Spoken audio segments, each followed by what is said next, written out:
Hello guys, good morning. Try natin din ang tortang katuray. Sabi ng aking anak kanina nung tumawag si CJ, masarap daw ang tortang katuray. Mayroon din naman tayong katuray. Bakit din natin subukan para malaman natin ang masarap na tortang katuray.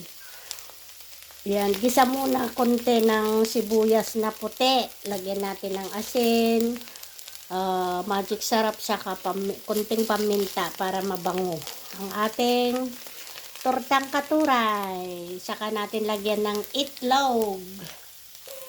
Yan guys, lagay na natin ang ating itlog.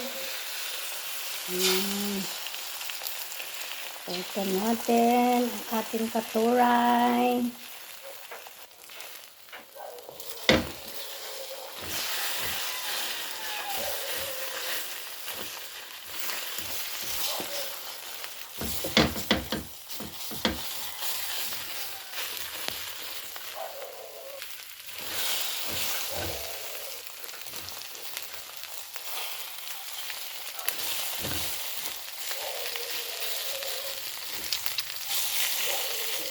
Ay, wow! Parang ang sarap nga.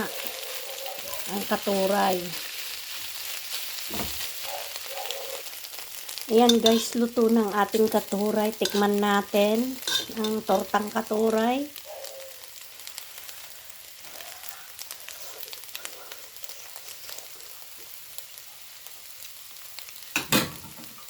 Ay, wow! Ang tamis. Ang sarap guys.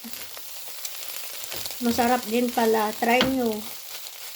Try nyo guys, tortang katuray. Ang sarap. Manamis-namis lalo na pag bagong harvest yung katuray nyo. Ang sarap. Perfect sa pang breakfast guys. Thank you for watching. Sana nakatulong sa inyo itong video na to. Please like and share, comment. Thank you. Pa-heart naman guys. Perfect for breakfast. Kainan na.